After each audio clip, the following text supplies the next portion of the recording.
They've been missing from ROVer for a while now.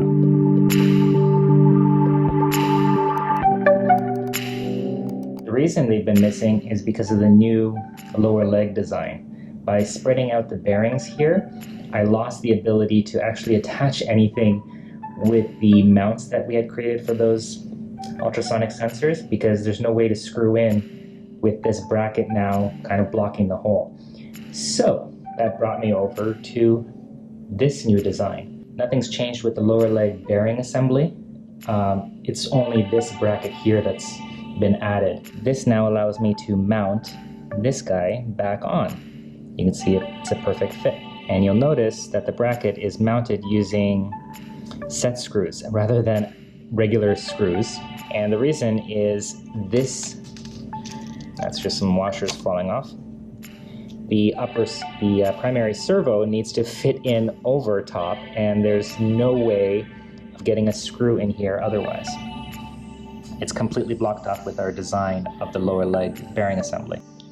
The reason I'm pointing out stuff like this, I know it doesn't really matter in the grand scheme of things, but when you're tackling a project like this, like ROVer, the details sometimes really do take a lot of time. I don't yet have a solution for this problem, but I don't necessarily want it to hold up any drive test, turn test stuff today, but I did want to show you guys kind of what I'm dealing with and what I might have to do in changing some of the wiring to resolve the problem. Basically, it has to do with the servos and when the SSC-32 Servo controller board gets powered up. Let me show you. So all I'm going to do right now is send a command over to ROVer via the command center, which I'm controlling over on the laptop there.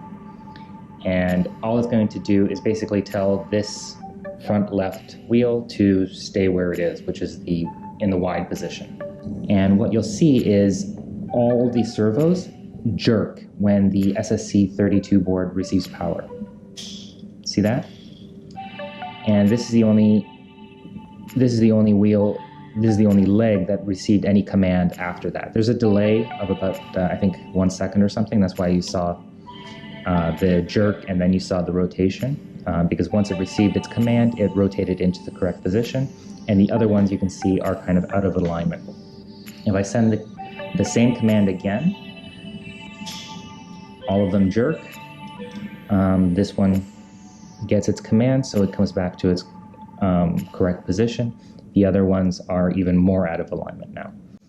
And what I'm trying to figure out is if there's a way to prevent that from happening on power up of the SSC-32 board. If there isn't a solution to that, then what I'll probably do is I'll change the wiring such that the SSC-32 servo controller board retains power all the time, but simply we change the wiring such that the board gets power all the time, but the servos aren't getting power until we actually need them to perform a command. So that'll still give me the ability to conserve power because none of the power will be going to any of the servos until they need to actually execute a command. Well, fast forward 24 hours and I've heard back from Lynx Motion, which is owned by roboshop.ca, and they've given me some tips on the SSC-32 board servo jerk stuff that I showed you guys. So I need to take the Lexan shield off and we need to rewire something. Basically, well, let me show you. So the SSC-32 controller board, as you can see, doesn't have much going on just yet. Our 4 primary servo motors, the turning servos, are all connected right here. All those other pins, all those other 28 servo connection points are all empty and waiting for all sorts of fun stuff that'll come. What we're interested in rewiring right now are these points here. This is the logic power on the controller board, and this is the servo power. And right now we've got them wired through to the relay board over on this end, which allows us to power down the controller board when we don't need the servos. However, at power up, which basically means power up for both the logic power here and the servo power here, we're getting that jerk. And the recommendation from Links Motion and roboshop.ca or .com is that we do one of two things. One is we power them up in succession. So basically we power up the logic board first, and then with a delay, half a second or whatever, we power up the servos, which would require us to use two relays. Or I've double checked, and the power consumption, the power draw on the logic board is actually only 32 milliamps, which is very, very small. I thought it was a quarter amp, 250 milliamps. So what I'm thinking now is that basically we just leave the controller board on, which will basically avoid that jerking happening every time we need to power up the servos, because the controller board would be always on. And then just wire the power for the actual servo power through the relays so that we only deliver power to the servos when needed. So basically we're just going to be drawing the 32 milliamps required for the logic board, and the servos will remain off and will not be drawing any power to these black boxes here at each corner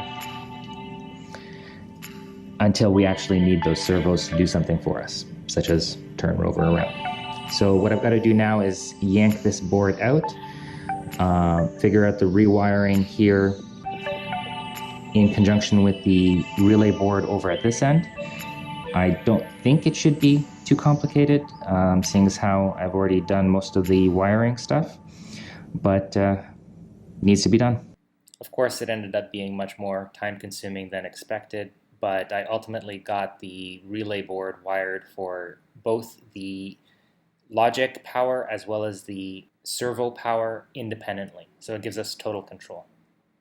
So we've got everything mounted back up. And what I need to do now is basically double check that I haven't screwed anything up. And I'm going to do that by connecting up the laptop to the Uno and run a couple of command tests. All I'm going to do is basically try to send a command to the servos and make sure that we've eliminated that jerk. And we're going to hopefully eliminate that jerk by powering up the servo controller board first, before delivering any power to the servos themselves, and then only flip on the secondary relay for the servos specifically. Not the servo controller board will already have power. We'll then flip power to the servos, which should not jerk, and then hopefully they'll execute a command. So let's have a go. So I have been doing some more troubleshooting because I wanted to isolate the circuitry as much as possible, and I've done kind of the most I can do, but unfortunately we still get the jerk, but I wanted to show you kind of what I did. So I've edited the code here to show, to basically use the serial interface here to turn on and off the relay switches related to the servo controller board. This value here is for the servo board on only, and this is for the servo board and the servos, both receiving power from the relay board. So for example, if I send over a value of 0, all these servos remain off. If I send over a value of 1, you'll see the relay flip. And what I want to show you as well is, I'm going to flip them off again, is if you pay attention right here to the servo controller board, the green board, I'm going to resend the value of 1. It'll blink. So it does blink once upon receiving power, and it blinks again when I flip the second relay for delivering power to the servos, and that's when we get the jerk.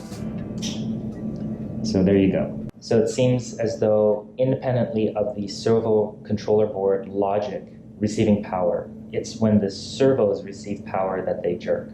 So I don't think there's any way around it other than having the servos powered up all the time. So I couldn't help myself, and I'm doing one more test because I came across something online that sounds interesting. Let me show you what I mean. What I've done here is I've taken the left front servo and I've disconnected the signal line. So basically all you see here with the breadboard is basically me trying to circumvent the cable wiring harness for the servo, delivering only power and ground via the controller board. This servo is only getting power and ground, and it's not getting a signal. And the thing that I read online, what I read online is if I try and implement a pull-up resistor on the signal line, that might eliminate the jerk.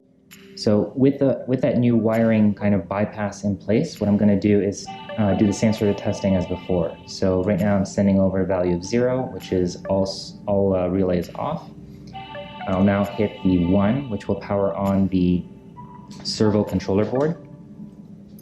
You'll see a green flash on the green board. There it is. So the servo controller board is now receiving power. Now I'm going to pass a value of 2 on the serial monitor, and we'll see the other relay flip, which will deliver power to the servos themselves. And what we're looking for is we're still going to see a jerk on the other 3 servo motors, legs. This one, however, should not move. And there it is. So what this is telling us is the servo jerks, this particular servo jerks upon receiving some sort of signal. And it's not a power thing, it's a signal thing. So implementing a pull-up resistor on the signal line may resolve that problem. I'm not sure, but we'll give it a shot and see how it goes. Well, I really wanted this to work because I was quite proud of my rewiring and the resistor and all that. Unfortunately, same jerk. It is what it is. I heard back from roboshop.ca because they actually inquired with the makers of the servos, which are Hitec winch servos, as you might know from previous episodes. And apparently it's a thing. It's actually a thing with all quote-unquote continuous rotation servos, which these are among them. In any case, basically with these types of servos, they do have that twitch or jerk on kind of initial power up. And I've determined that it's actually something on the signal line that has nothing to do with the power up itself. It's not the positive line, it's the signal line. In any case, yeah, even with the resistor, no. So I guess it is what it is, and we move on.